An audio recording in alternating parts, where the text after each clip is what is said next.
nombre de la rosa, ese enorme libro de Humberto Eco, es uno de los libros más importantes que yo a mis alumnos les digo que deben leer, porque es el acceso de repente a esa magia, a ese hechizo en la que uno queda deslumbrado, ¿no? Después de leer esos textos. Obviamente que todo es ficción, pero el autor hizo que todo eso parezca verdad. Entonces, y uno de los platos pues sí es el ceviche, ¿no? Pero después de haber conocido Francia, me parece que es el grec. La exquisita comida francesa, ¿verdad? Ella, sí. Dicho sea de paso, no es francesa, el grec es árabe, pero claro, todos los latinoamericanos y franceses comen el grec porque no hay tiempo de comer comida francesa. Ah, caramba, por ahí iba la cosa. Ella soñaba con el mar, fue presentado en París, ya, en el 2012, ¿verdad? Sí. ¿Sí? ¿Qué opinas de ello? Porque ya acá lo presentas 2 años después. Sí, sucede que el libro sale el 2011, 12, y bueno, por la amistad de algunos amigos que hacían eventos, para mí fue también gusto, un placer enorme de presentarlo en París, en la Casa de México. También lo presentamos allá en Madrid, en Alemania, también en Londres, y no, Londres no, estoy mintiendo. Quería ir a Londres, pero hubo una dificultad, ¿no? En esos países donde uno encontraba, por ejemplo en Madrid encontré también una colonia enorme de peruanos, ¿no? Que estaban ávidos de lectura, de conocer, de saber qué traía ese peruano, ¿no? ¿Qué de nuevo traía ese peruano allá a Madrid o ya a Alemania, ¿no? O en distintos otros países, ¿no? Y ella soñaba con el mar, pues tiene un largo recorrido, ¿no? Cuba Luque reseña así la novela, dice: ella soñaba con el mar es una novela corta que cuenta la historia de un escritor desarraigado que ha empezado a sucumbir suavemente ante las consabidas trampas que París suele tender a los artistas, la soledad y la ilusión. Ajeno a todo dramatismo, nos cuenta este banal drama social, humano, artístico. Todo se podía arreglar, pero Pancho se había olvidado de lo más importante en París: el dinero. Pancho se da con que el otro, el tal Abraham Prudencio, había ya publicado los libros que él, Pancho, había escrito o soñaba escribir, pero sobre todo que ese otro escritor estaba por publicar Ella soñaba con el mar. Y se pregunta: ¿es acaso un doble, un paranoico, las dos cosas juntas, un escritor delirante que no deja de pensar en su Perú natal? ¿Qué te inspira este comentario? ¿Quién es Pancho? ¿Quién es realmente Abraham Prudencio? Sí, efectivamente. Quizá Jorge Cuba Luque acertó en su comentario, y la pregunta es, ¿no? En realidad, ¿quién soy yo? ¿O quiénes son ustedes, ¿no? Es la gran pregunta, ¿no?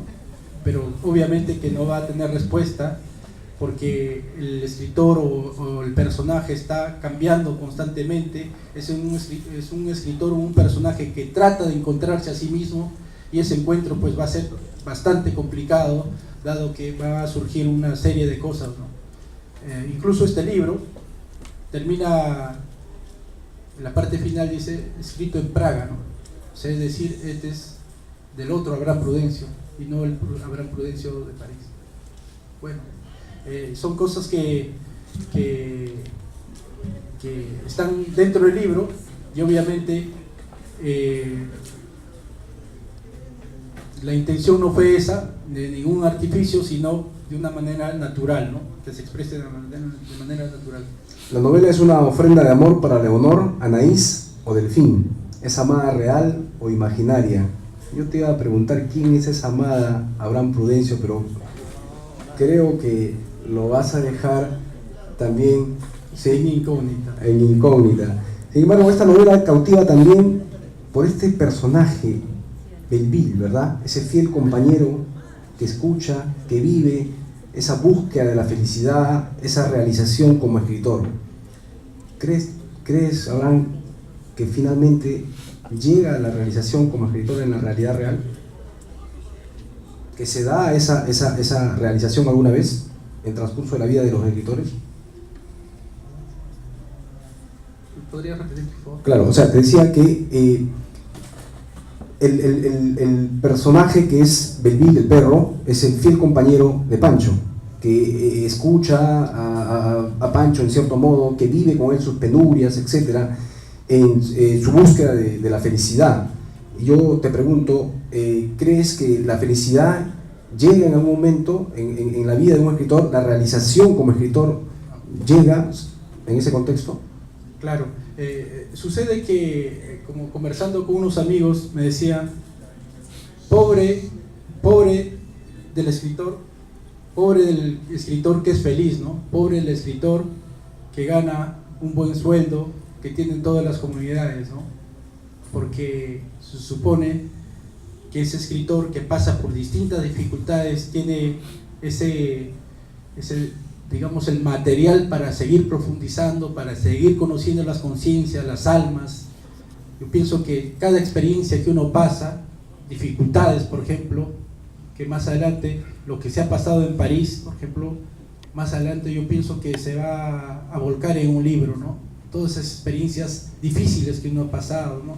Por ejemplo, para mí el encuentro de la Torre Eiffel, yo por ejemplo nunca he subido a la Torre Eiffel por ese instante difícil que me llevó a dormir sobre los pies de la Torre Eiffel, ¿no? Yo dije algún día ya cuando las circunstancias cambien, obviamente va a ser distinto, ¿no? Pero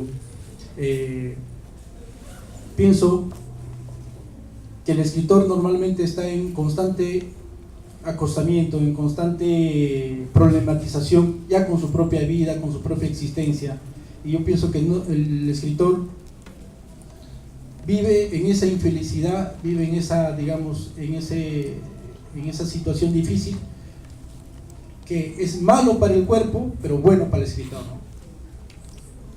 Creo que no me equivoqué al colocar en la contratapa: narrado con impulso decisorio, ella soñaba con el mar, de Abraham Prudencio. Da cuenta con soltura en la narración, definición del perfil exacto de sus personajes, una versión evocadora del pasado y maestría en la técnica, que el quehacer del narrador es ardua tarea y el oficio del creador de responsabilidad máxima. La novela es una pequeña obra maestra donde confluye el amor, la esperanza y la vida, un retrato de estampas vivenciales, una experiencia de un inmigrante latinoamericano en Europa, un análisis espectral de la sociedad contemporánea entroncado con el influjo de la mejor literatura latinoamericana. Ella soñaba con el mar, descubre un tono literario depurado que muestra los ribetes bien definidos de una obra clásica. Muchas gracias, Abraham Prudencio. Sigue escribiendo, viejo.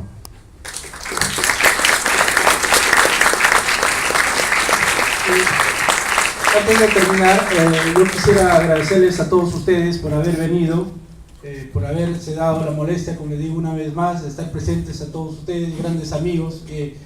Esta fecha para mí es muy importante, no solamente porque presento hoy día el libro ante ustedes, sino porque también dentro de unas horas voy a cumplir un año más, ¿no? Y para mí la felicidad de tenerlos aquí es inmensa.